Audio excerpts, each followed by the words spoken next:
It's the kind of headline that makes you pause. Blake Lively and Ryan Reynolds target independent creators with legal subpoenas. At first it sounds like a parody, a punchline, something you'd expect from a satirical skit, not from two of Hollywood's most beloved figures, but this isn't satire, it's real, it happened. And for those of us on the receiving end of those subpoenas, it was a harsh, jarring wake-up call about how quickly the line between celebrity image management and legal intimidation can be crossed. We've all seen the carefully curated Instagram posts, the flawless red carpet moments, the witty banter on late-night shows. Blake and Ryan have spent years building an image rooted in charm, relatability, and clever marketing, but behind that glossy Hollywood facade, something deeply unsettling was happening, something that didn't fit into the polished narrative. When creators, legal commentators, and journalists started digging into court documents, analyzing public behavior, and piecing together inconsistencies in high-profile cases involving Lively and others, the response from her camp wasn't a statement, it was a subpoena. Let that sink in.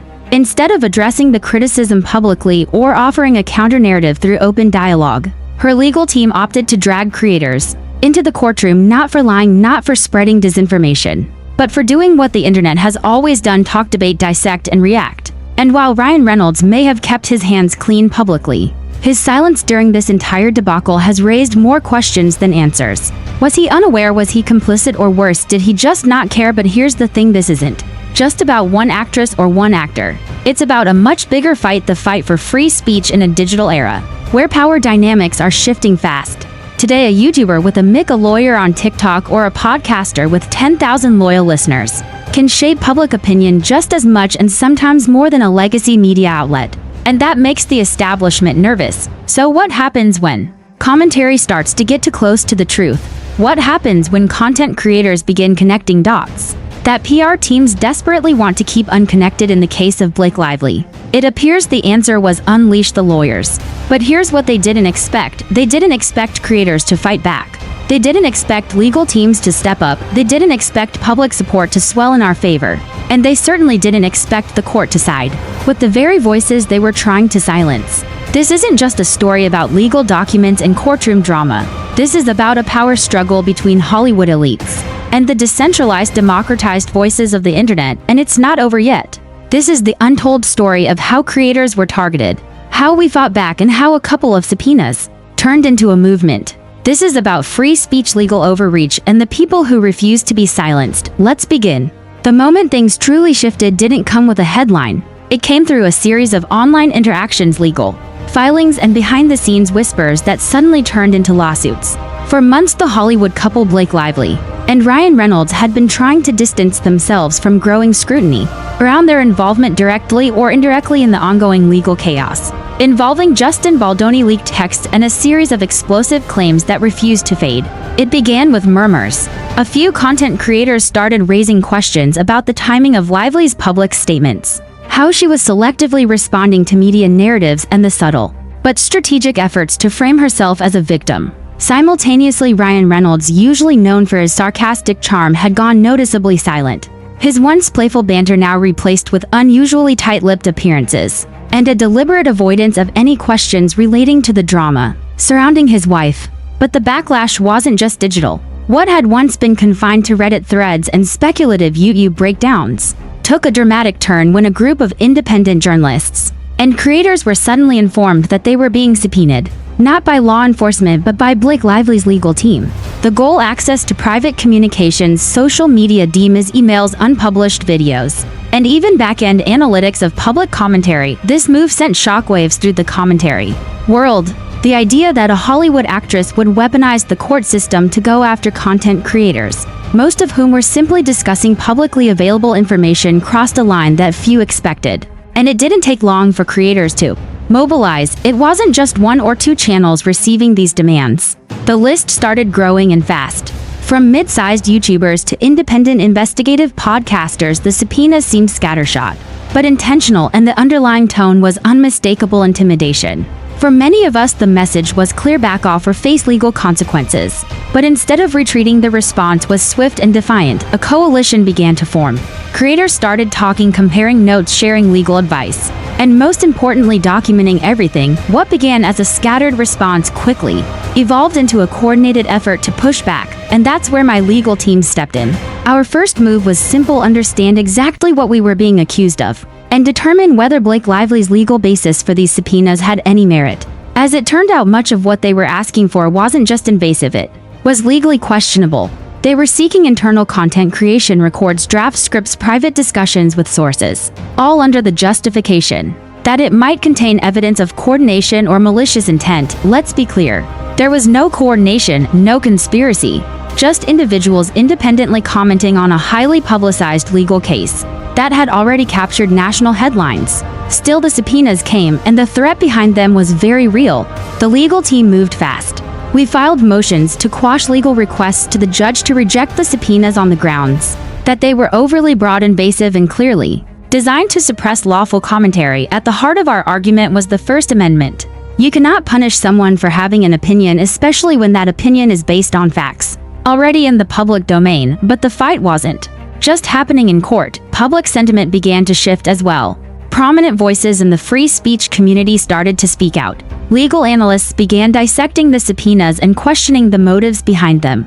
And perhaps most critically, journalists began asking uncomfortable questions. Why was Blake Lively so determined to silence creators? What was she trying to keep from becoming public knowledge? And then something unexpected happened. A leaked email from within Lively's PR circle began circulating, an internal note that appeared to urge crisis control and narrative redirection. While its authenticity has yet to be confirmed, it lined up almost perfectly with the sudden spike in friendly media pieces painting Lively as misunderstood, targeted, and even harassed by online bullies. But the irony couldn't be more bitter. The real bullies, it seemed, were the ones with the legal power trying to silence critical voices through court filings and quiet threats. Our legal filings outlined the entire pattern, from the strategic release of PR-friendly content to the exact timing of the subpoenas targeting specific critics. It wasn't coincidence, it was a playbook. And as more creators joined the fight, the pressure on Lively and Reynolds began to mount. What was once a private legal tactic had now become a full-on public relations disaster. And despite their team's best efforts to frame the subpoenas as a necessary part of legal discovery, the public wasn't buying it. This wasn't discovery, this was suppression, plain and simple. At the center of this firestorm was one undeniable truth: public figures, especially those with immense wealth and influence, should not be allowed to intimidate independent media and commentary. The ability to speak freely, to question powerful narratives, to analyze unfolding events. These aren't just conveniences of the internet age, they are foundational rights. The chilling effect of these subpoenas could not be overstated. If Blake Lively and Ryan Reynolds succeeded in forcing creators to hand over private communications and internal notes, what precedent would that set that celebrities could control online narratives, not by responding with facts or counter-speech, but through legal pressure? That's why we fought. That's why we are still fighting, and that's just the beginning. The moment the first subpoena landed on our desk, it was clear. This wasn't a typical discovery request. Blake Lively's legal team had issued a demand not just for public information but for internal notes, scripts in progress, and digital correspondence that had no bearing on any verifiable wrongdoing. These demands weren't about justice. They were about intimidation. From the outset, our legal strategy was centered on protecting not just our rights but the rights of every creator who had found themselves in the crosshairs of celebrity legal power plays. The stakes were higher than one channel, one case, or even one couple's reputation. If we didn't act decisively, the message would be clear: critique the wrong person, and your entire digital life could be dissected in court. Our attorneys, all seasoned experts in media, constitutional law, and digital rights, began by identifying the legal grounds on which these subpoenas could be challenged. The First Amendment was our cornerstone. It protects freedom of expression and prohibits the government, or in this case the courts, from being weaponized to silence lawful speech.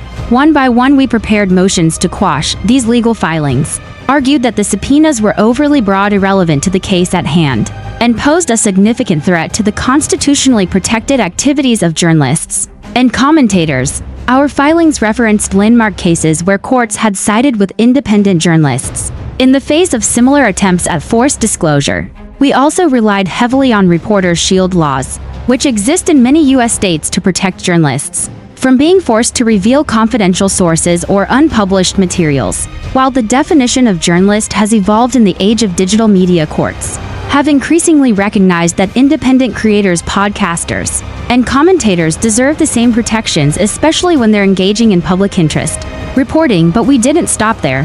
Our filings also highlighted a concerning pattern: the targeted nature of the subpoenas, which disproportionately affected creators who had been critical of Blake Lively or questioned the narrative being put forth by her team. That pattern suggested these subpoenas were retaliatory, not investigative. To back up our claims, we included timelines, public statements, and even direct comparisons showing how some creators who had offered neutral or favorable coverage had been left alone. It was clear this wasn't about truth, it was about control. The court proceedings moved quickly, but not without resistance. Lively's attorneys tried to argue that the subpoenas were standard procedure, that they were simply trying to uncover whether any creators were involved in spreading false and defamatory information at the behest of third parties. But they offered no evidence of coordination, no direct claims, just vague insinuations. When pressed by the judge, their arguments began to unravel. It became evident that this wasn't about coordination. It was about chilling criticism, discouraging creators from talking about the case. For fear of being dragged into court, the judge, to his credit, took these concerns seriously. In our filings, we included precedent-setting cases such as Brandsburg v. Hayes Doe v. to Themert, and more recent rulings involving social media critics and public figures. We showed how the courts have consistently sided with free expression over forced disclosure, especially when the requesting party is a celebrity or institution with far more power and resources. Outside the courtroom, the media had begun to take notice. Major outlets were running headlines like Hollywood power couple accused of silencing critics through legal threats, free speech or defamation creators push back against Blake Lively's legal tactics, Ryan Reynolds silent as legal controversy engulfs YouTube creators. And as public attention grew, so did support from digital rights organizations. The Electronic Frontier Foundation issued a statement criticizing the subpoenas and calling them a dangerous precedent that threatens the rights of independent media voices. The Reporters Committee for Freedom of the Press weighed in as well, urging courts to scrutinize legal tactics that appear designed to stifle dissent rather than pursue legitimate claims. But perhaps the most powerful show of support came from the creator community itself. Dozens of content creators, including those who weren't directly affected, started speaking out. They shared videos, podcasts, and open letters declaring their solidarity with those under legal pressure. They called out what they saw as a coordinated effort by celebrities to dictate the terms of acceptable speech, and they weren't having it. Meanwhile, our legal team continued to build momentum. They requested that the court not only quash the subpoenas but also issue a protective order to prevent similar tactics from being used in the future. This wasn't just about stopping Blake Lively's team, it was about drawing a line in the sand to protect the broader community. In the hearing that followed, our lawyers made a compelling case. They detailed the chilling effect these subpoenas had already caused, how creators were deleting videos, silencing opinions, and avoiding coverage of a major public case because they feared retaliation. That fear, they argued, was incompatible with a healthy democracy. On the other side, Lively's team seemed increasingly flustered. Their arguments grew weaker. They couldn't justify why they needed access to DMs from creators who had never spoken to her or scripts from videos that hadn't even been published. They couldn't explain why certain creators were targeted while others weren't. And they couldn't provide a clear explanation of how any of this advanced their actual legal case. The judge took it all in. Then, in a moment that would reverberate far beyond the courtroom, he made his ruling. And it was a strong one. The subpoenas were denied, the protective order was granted, and in a pointed rebuke, the judge warned against using legal discovery as a tool of harassment or intimidation against independent speakers engaging in public discourse. It was a landmark moment, not just for us, but for everyone who had watched this case unfold with concern. The ruling immediately made headlines. Judge blocks Blake Lively's subpoenas and free speech case. Court sides with creators in major win for digital rights. First Amendment prevails. Legal experts praise ruling in Lively case. We won. But more importantly, the creator community won. Still, the fight isn't over. This case has opened a new chapter in the conversation about free speech, celebrity influence, and the weaponization of legal systems to silence dissent. It's forced us to reckon with the uncomfortable truth that fame and charm do not equal righteousness, and that even those who once seemed untouchable can and must be held accountable. Blake Lively and Ryan Reynolds may have underestimated the power of independent media. They may have believed that a few legal threats would silence criticism, but what they triggered instead was a movement. The courtroom battle was just one front. The real war is for the future of speech itself.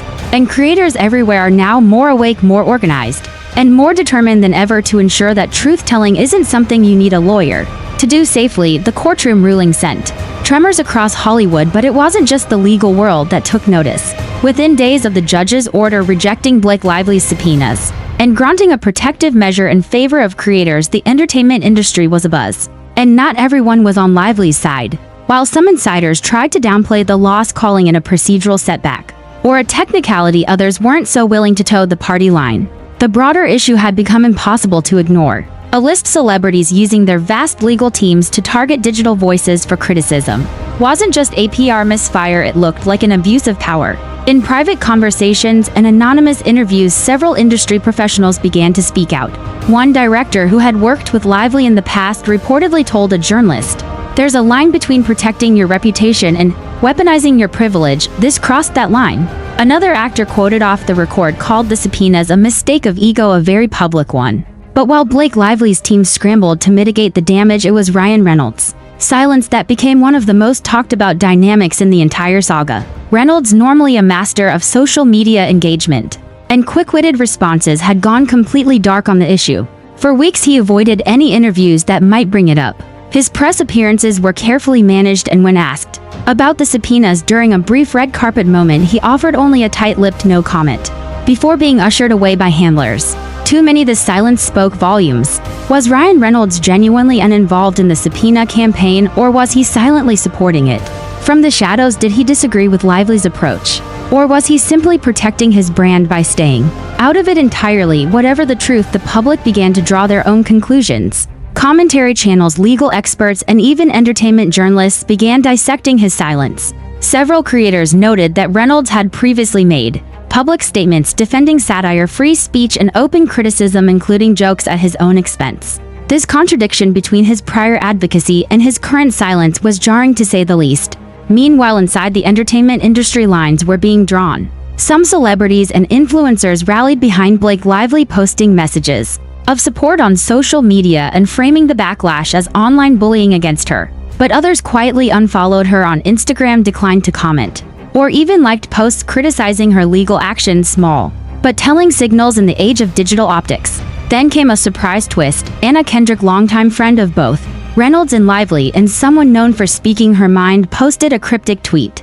"If you're too powerful to be critiqued, then maybe you've become the problem." While she didn't name names, the timing was unmistakable. Kendrick's post was shared thousands of times, with many interpreting it as a subtle but pointed jab at Lively's legal tactics. Soon after, a wave of other entertainers began to speak more openly. A showrunner tweeted, "Free speech is for everyone, not just the people with publicists." A veteran actor posted a statement on Threads, "I've been criticized, mocked, misquoted, but I never sent my lawyers after the press. That's the job." Even some high-profile directors and producers privately expressed concern that Lively's legal strategy was backfiring, and badly.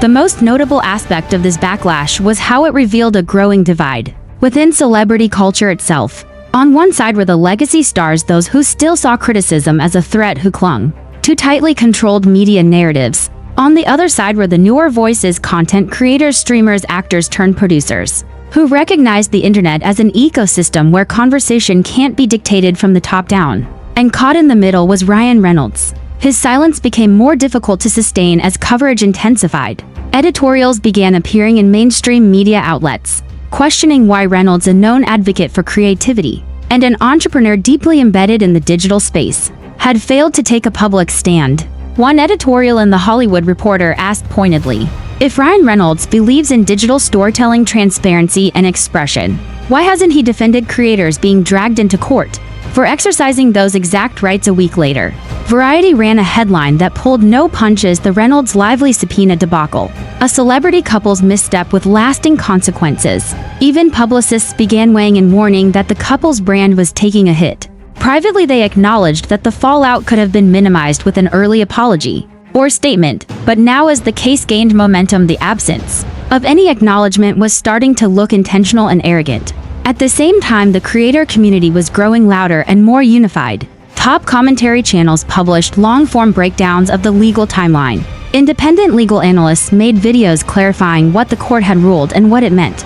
Hashtags like hashtag free speech for creators, hashtag stop silencing voices, and hashtag no to celebrity censorship began trending across platforms. The incident also sparked larger conversations about how celebrities navigate criticism. In the digital age, should public figures expect immunity from online commentary? What role do lawyers play in protecting reputations versus enforcing silence? And most importantly, what's the line between defamation and discourse? Legal experts joined the fray, pointing out that celebrities already have a high bar to prove defamation, and that courts historically grant wide latitude to public commentary, even when it's critical, sarcastic, or opinionated. The court's ruling reaffirmed this, but many worried it wouldn't be the last attempt by powerful figures to use lawsuits as a silencing tool. In the weeks following the decision, creators who had once feared being targeted now stood empowered. Their voices, once pushed to the margins, were amplified by the very attention the subpoenas had triggered. The strife in effect, the phenomenon where attempts to suppress something only increase interest in it, was in full swing. And as the dust began to settle, one thing became abundantly clear: Blake Lively and Ryan Reynolds had inadvertently sparked a movement they could no longer control. Whether Reynolds would eventually break his silence remained to be seen. Whether Lively's team would recalibrate or double down was also unknown. But what was certain was this: the creator community had drawn a line and the public was watching. The next phase wouldn't be fought in court alone, it would unfold on screens and interviews, and in the evolving conversation about power, media, and speech in the digital age. As the dust from the courtroom ruling began to settle, the creator community took a deep breath, not of relief but of renewed purpose. What started as a reactive defense against invasive subpoenas had now transformed into something far more powerful: a proactive movement to protect the rights of online voices and redefine the bound areas of digital expression. The energy was undeniable. For weeks, independent creators had been on the defensive, scrambling to understand legal jargon, fighting to find legal representation, and fearing the implications of court orders tied to Blake Lively's lawsuit. But with the judge's ruling in hand and the subpoenas struck down, that fear gave way to resolve. Creators across platforms, YouTube, TikTok, podcasts, Substack, even Twitch, began joining forces in unprecedented ways. What united them wasn't ideology or even specific content focus. It was the shared understanding that if one creator could be silenced through legal overreach, all creators were at risk. And so began the next phase of the fight: strategy, solidarity, and sweeping reforms. The first step was formalizing communication. A group of mid-sized and large creators formed what became known as the Digital Free Speech Coalition, a nonprofit initiative created to provide legal guidance, PR support, and media training to content creators facing legal threats from public figures or corporations. Within days, the coalition's Discord server surged with new members, creators from around the world, looking for resources, lawyers, and most importantly, each other. They shared subpoena templates, discussed fair use laws, consulted digital rights attorneys, and began crafting a public-facing narrative to ensure the Lively Reynolds case wouldn't be forgotten or repeated. Among their first actions was launching a joint open letter to the entertainment industry, signed by over 300 content creators, journalists, podcasters, and digital activists. The letter, published across major platforms and picked up by several mainstream media outlets, called on Hollywood figures to 1. Respect online commentary and criticism as a protected form of speech. 2. Refrain from using legal systems to silence creators reporting on public controversies. 3. Commit to transparency when responding to public scrutiny. The letter ended with a powerful line: fame does not equal immunity. We are not your enemies. We are the new media, and we will not be silenced. The impact was immediate. Influential voices in the legal world began weighing in. Professors of constitutional law gave interviews breaking down why the judge's decision was correct and how the Lively team's legal strategy had clearly overreached. Even former judges chimed in, saying the subpoenas had no basis in legitimate discovery and appeared designed to intimidate. The coalition also launched a digital campaign, hashtag creators are not criminals, which rapidly trended on Twitter, TikTok, and YouTube. The hashtag wasn't just symbolic, it was attached to a wave of videos, essays, and live stream panels discussing the broader implications of the case. In one viral video, a law professor laid it out plainly: if celebrities can issue subpoenas just because they don't like what someone says about them, we're not far from losing one of the most important rights guaranteed in any democracy: the right to dissent. Meanwhile, several digital law firms offered to take on creator cases pro bono. The idea that creators needed serious legal protection had become undeniable. As a result, grassroots fundraising campaigns began popping up across platforms, donations poured in, and soon the coalition had raised enough to hire full-time staff and legal advisors. But it wasn't just creators taking notice. Politicians started paying attention too. In a surprising bipartisan twist, both progressive and conservative lawmakers expressed concern over the implications of what Blake Lively's legal team had attempted. A few representatives even called for congressional hearings on abuse of civil discovery in defamation-adjacent cases, especially when targeted at journalists or online commentators. One senator stated during an interview, "We need to make sure celebrities can't use the courts to silence criticism. That's not what the First Amendment stands for." Drafts of proposed legislation began to surface. One early version suggested expanding existing anti-SLAPP statutes, strategic lawsuits against public participation to include stronger protections for digital creators and commentary platforms. Currently, anti-SLAPP laws exist in many U.S. states but lack uniformity or federal backing. That could soon change. The mere fact that lawmakers were now engaged showed how far the conversation had evolved. In response, Hollywood was forced to pay attention. PR firms advised their clients, especially high-profile celebrities, to think twice before initiating legal action against commentary creators. Quietly, some began requesting crisis media workshops, trying to figure out how to deal with backlash online without triggering the kind of storm that had swallowed Lively and Reynolds. Some stars even reached out privately to creators who'd faced pressure in the Lively case, offering support, information, or just an apology for not speaking up sooner. One A-list actor reportedly told a legal commentator in confidence, "A lot of us were watching this. And while we get the impulse to protect your name using subpoenas against YouTubers, that's a terrible precedent. I'm glad the court shut it down." Meanwhile, Blake Lively's team went quiet after a short-lived effort to spin the ruling in their favor, suggesting it had been misunderstood by the media. They pulled back from public engagement. Rumors swirled that her team was regrouping, reconsidering their legal approach, and possibly facing internal pressure from studios and sponsors worried about her public image. Ryan Reynolds remained silent. No statement, no tweets, no posts, not even a sarcastic gif. But the damage was done. The incident became a case study across journalism schools, law schools, and creator boot camps. Panels were hosted on platforms like Clubhouse, X Spaces, and Zoom, featuring lawyers, digital rights activists, and creators, all discussing the same thing.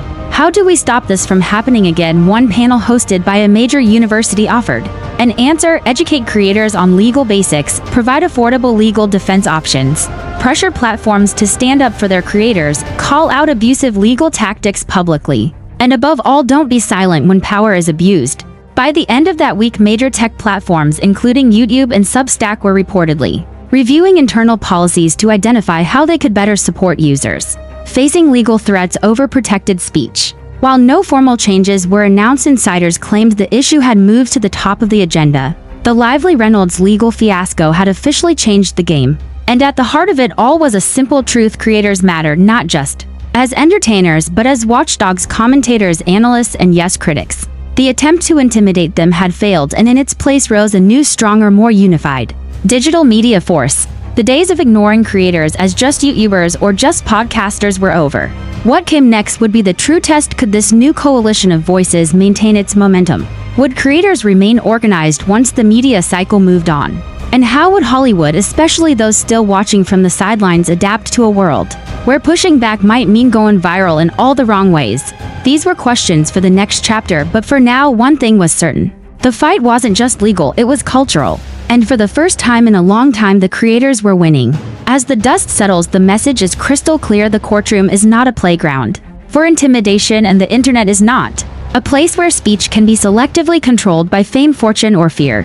What began as a stealth attempt to subpoena creators into silence has now morphed into a national conversation about the rights of everyday people to engage in public discourse without the looming threat of legal retaliation. Blake Lively may have underestimated the resilience of the very people she tried to intimidate. Instead of crumbling under pressure, creators rallied. Lawyers volunteered to defend not just individuals but principles. Journalists began asking the questions that Hollywood's PR machine tried so hard to suppress. And the public, they paid attention. They saw through the veneer, recognized the pattern, and said enough is enough. This wasn't just about us, the content creators, the commentators, the people whose names were on those subpoenas. It was about protecting the foundation of open dialogue, critical analysis, and free expression. The ruling by the judge to deny sanctions and reject Blake Lively's protective order wasn't just a legal decision, it was a symbolic blow to the kind of performative power plays that hope to weaponize the legal system for PR control. Let's be honest, had this gone another way, it could have set a terrifying precedent. A world where celebrities could use civil subpoenas to mine data, punish commentary, and crush dissent would be a chilling one, but the law, at least this time, held the line. And so did the people, and Ryan Reynolds' silence has been deafening. Whether strategic or apathetic, his choice not to speak has left a void filled with speculation. And in the court of public opinion, that silence says more than any statement ever could. For a man who built his brand on authenticity and irreverent transparency, the quiet has been unsettling. But here's what matters now: this story is no longer theirs. It belongs to us, to the people who refused to be bullied, to the communities that amplified our voices, to the legal teams who stood firm in the face of intimidation, and to the thousands who asked if they can come for you, whose necks we stood at a crossroads between capitulation and courage, and we chose to fight. This is only the beginning. The cultural reckoning that started with celebrity accountability is evolving into something much more profound. A demand for integrity, fairness, and truth. No matter how uncomfortable that truth may be for those at the top. So to everyone watching, listening, and reading, stay alert, stay vocal, and most importantly, stay free, because if there's one thing we've all learned from this fight, it's this: you don't need to be famous to have a voice. You just need the courage to use it.